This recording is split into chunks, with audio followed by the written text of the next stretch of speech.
Hello, my name is Sarah Young, and I am a teacher at the University of Louisiana at Lafayette School of Architecture and Design.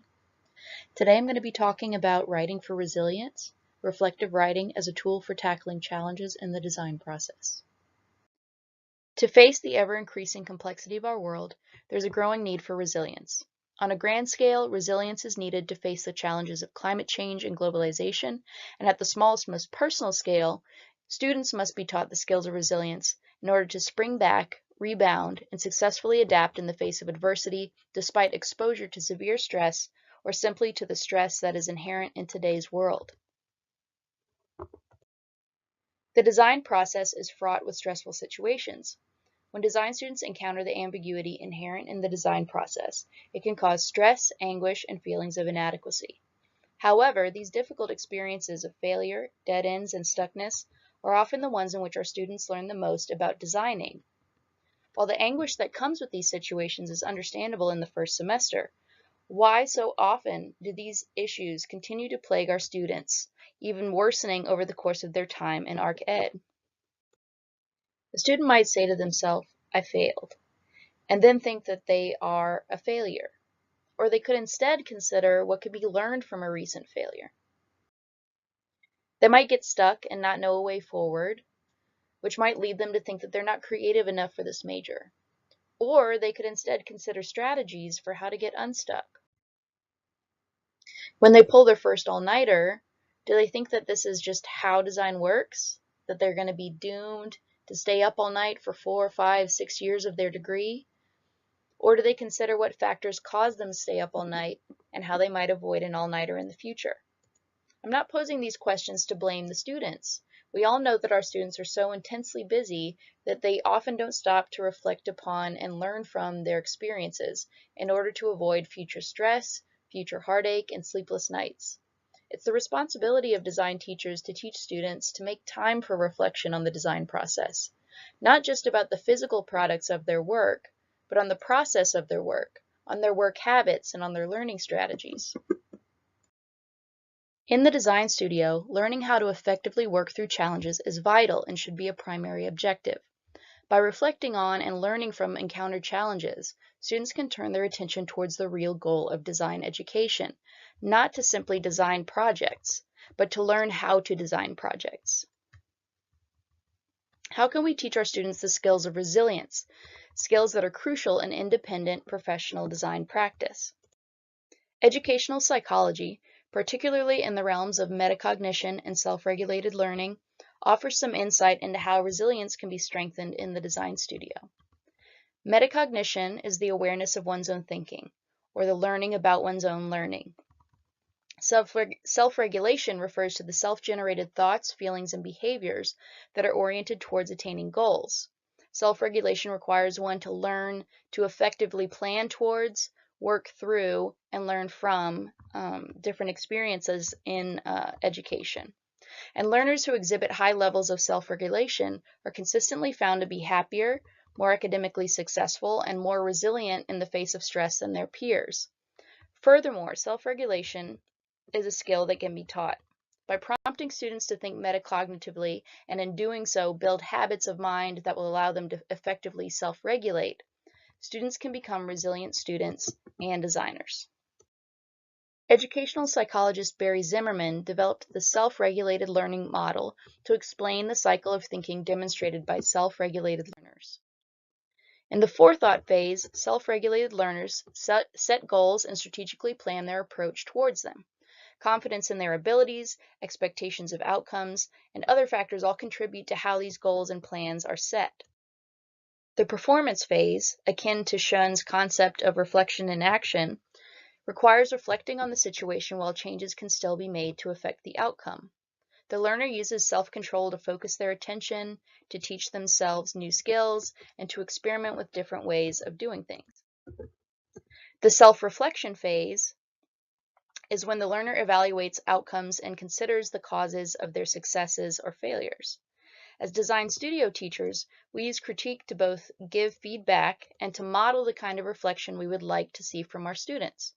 However, in the conversational environment of the studio, this is not always clear to them. Many students think that critique is just about finding out what the teacher wants. Evaluation often occurs in group critiques, but students, especially very sleep-deprived ones, may choose to engage in this activity pretty passively, acting as spectators as outside parties discuss their work. This is why metacognition and self-regulation researchers often stress that explicitly discussing metacognition with the students is necessary in order for them to become aware of and begin to develop these skills. Alongside the iterative development of the design process, this self-regulated learning cycle should repeat countless times, with students continuously making things, evaluating them, and planning ahead for the next iteration. This is a resilient feedback loop in which students can become stronger learners and designers in each round.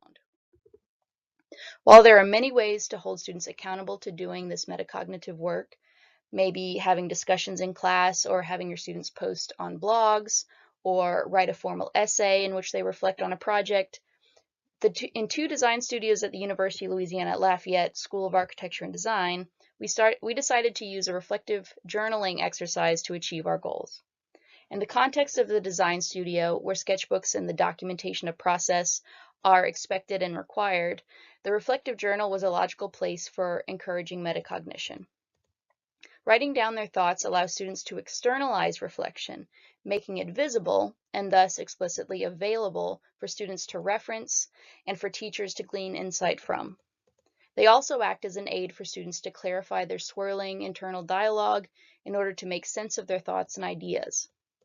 When read by teachers, reflective writing can provide insight into students' thinking, intent, and attitudes, allowing for deeper understanding and communication between teachers and students. Furthermore, reflective writing provides a platform for dialogue about design work, through which students can begin to see challenges differently. By prompting students to plan, monitor, and evaluate their process of designing, they can begin to work like independent designers. Asking students to spend time responding to these kinds of questions also acknowledges and makes explicit the role of students as learners and not as experts. Their role isn't to be perfect, it is to learn and to continue to get better at something that is really difficult to do. Once the shift in thinking is made, students can focus their energies on the real task at hand, not simply to design, but to learn how to design. I will show some examples of outcomes from two design studios in which a reflective writing exercise was included as part of the studio coursework. One version of the exercise was included in a first semester foundational studio, which has got people of all design majors in it. And the other is in the final undergraduate architecture studio. One of these reflective writing exercises was far more successful than the other. However, important lessons can be taken away from both, so we will look at both of them.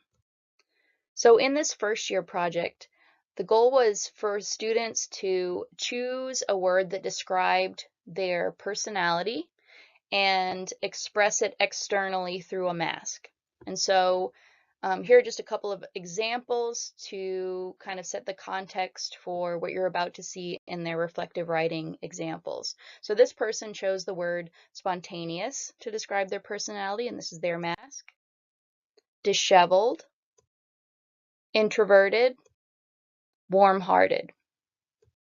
Throughout the process of designing their masks, students engaged in several reflective writing assignments which were designed to prompt metacognitive thinking at 3 different scales: daily through a post-critique reflection, weekly, and post-project. The goal was to have them reflect on their work as a verb and not just their work as a noun. At the end of each week, students responded to these specific questions during a 15-minute extended journal entry. Questions for this journal entry focused specifically on metacognition. So here we're prompting the kinds of questions that students should learn to ask themselves and making time in class for the students to answer them.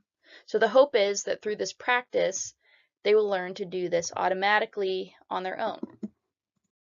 To conclude each of the several weeks-long projects of the semester, students were asked to complete what we called a reflective portfolio, an assignment which asked them to identify 7 significant moments in the process of designing their project, and to illustrate these using quotes from their journal entries and photographs of their process.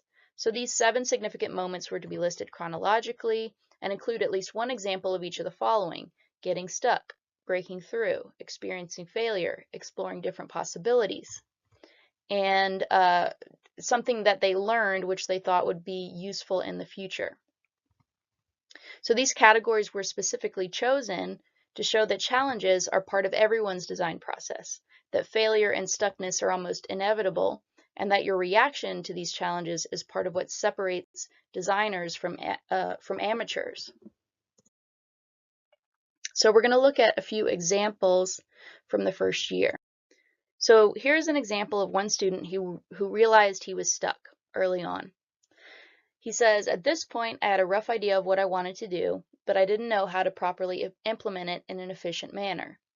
What I had pictured is all that I really had to work with. The design was close to how I envisioned the final form, but was poorly crafted and far from matching the word sharp." And in this example, we can see that this student is monitoring. He's saying he's recognizing that he did not know how to do this very well, and he's evaluating himself by saying that this example was poorly crafted and far from matching his intent, from matching the word sharp. During his process, he needed to find a good way to, as he says, run a wire through each of my pieces. Pictured are a few of the examples that I made to test various methods of attaching the wire. In the end, simple punching a nail through the metal with a hammer was the cleanest and most straightforward approach, so I went with that. And so here again, you can see that he realized that he needed to find a good way of punching holes, so he's monitoring, and he's also evaluating by doing these experiments and picking what was the easiest and cleanest way to approach this problem. In order to try and get out of the creative hole I was in during the last moment, I just decided to keep manufacturing pieces and play around with them. I made enough for a full circle and cut them to various heights to create peaks and troughs. The process of producing all these pieces and analyzing the potential heights of each is what inspired me and got me out of the hole. In this statement, he shows evidence of all three metacognitive ways of thinking. He's monitoring when he recognizes that he's stuck, that he's in a creative hole. He's planning because of stopping whenever he's stuck. He just decides that he's going to trust the process and keep making his pieces, and eventually he's going to figure out what to do with them. And he's also evaluating. So he evaluates that decision and the work that came out of it, understanding that just working through the stuckness is what got him unstuck. Instead of stopping and being frozen, he just kept going. And it's important to point out that here that he is not just evaluating his product in this statement, but he's evaluating his process. This student created this mask in the first week of the project, and at first he thought he was done. But it really didn't hold up to some of the earlier experiments he'd done right at the very beginning. So he was encouraged to kind of look at it again and keep going. So as he says, as soon as it was announced that we were making masks, I started working very intensely. By the first week, I was finished, but I was not satisfied with my work. I knew that I could do something better, so I started over. This moment was scary because I didn't know if my second idea would work out yet, but I learned that I shouldn't be scared to let go in order to make something better. He says one of the biggest lessons that he learned was to work through his failures. It's pointless to get hung up over design not working because my energy is better spent by working on the next one. Failure is a natural part of the process, and my mask would not have gotten nearly as far as it did if I didn't embrace my mistakes. It's definitely a lesson that I will take to heart for the rest of my academic and professional career. So here's his final mask, a really interesting final result, which he was really, really proud of. So this first year version of the assignment was pretty successful. The project outcomes were good, and before the reflective portfolio assignment was even turned in, some of the most compelling masks were actually selected to be recognized at a first year fashion runway show event. So the projects that were selected happened to coincide with the reflective portfolios, which showed the strongest evidence of metacognitive thinking, making the case that this is an important skill to master as well as an indicator of success. As far as the studio culture outcomes, as a group, the students were more likely to develop critical friendships with their peers. They critiqued each other openly and honestly and with compassion. They were often found discussing their learning experiences with their peers and offering each other strategies to overcome their challenges. And so they faced design challenges with more confidence and resilience, knowing that both they were supported, and that if they ran into challenges, that they knew that they would be able to get out of them. In the fourth year architecture studio, a similar exercise was implemented to help students stay focused on goals related to the competition projects that they were working on. Each week after their formal pinup, students were asked to complete what we called a critique and response assignment. The questions remained the same from week to week, and we asked them to evaluate their work, monitor their progress, and plan ahead through this series of questions. In the fourth year class, there was also a strong correlation between well-developed final projects and evidence of self-regulation in that student's reflective writing. However, in the fourth year class, participation in this assignment was inconsistent. So this fourth year student discusses a strategy that they were using with media. He says, I'm using multiple forms of media.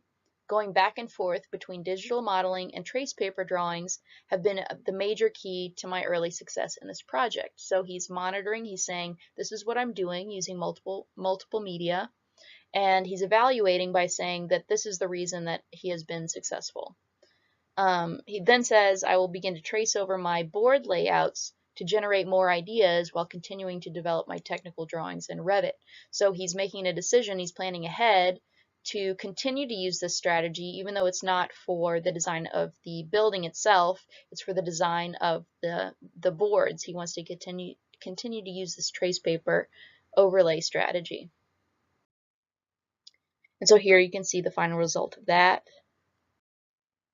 Another student says, the one challenge that I'm currently facing is how to perfectly portray the reasons why my building shifts a certain way. He says it's a controlled shifting from and towards forces that are on the site. He says, to fix this, I may have to develop a series of diagrams to help explain how site forces move sections of my drawings. And so in this excerpt, he is monitoring. He's saying, I need to figure out a way to do this. He's acknowledging that he needs to do something, and he's planning ahead to think about how to solve it. And he does by creating these diagrams that explain the shifts, the shifting floor plates of his building. So there were several challenges with fourth year. While some of the students reported that they found the reflective writing assignments to be very helpful when designing their projects, others failed to regularly participate in the assignment. And so participation overall was pretty low and pretty inconsistent. And this could be for a few reasons. The demands and high complexity of the competition project could have resulted in students being less willing to spend time on reflection. And they didn't really see the value in it. They felt like the assignment was busy work, which is perhaps because we didn't talk explicitly about metacognition enough in discussions in the class. Also, the questions could probably be reworded to ask for more specifics and produce better outcomes. And they could also probably align more closely and be more specific to the task at hand each week. So instead of using the same questions each week, having some that are very related would make more sense. So conclusions and lessons learned. There is strong evidence that self-regulation is an indicator of a successful design process, and this shows up in both the first year and the fourth year reflective writing assignments. It seems as though the earlier you start with this, like in the first year, that if students expect writing assignments as part of Studio, they may be much more likely to engage with it. To ensure buy-in, you can set up reflective writing as an integral, authentic part of design projects, and this is probably the best way to make them effective and useful for the students. And this is something that I will definitely be working on in the future, is to encourage a lot more discussion surrounding these writing assignments. So having students share their reflective portfolios with the class to talk through common challenges and learn from each other's strategies is highly recommended.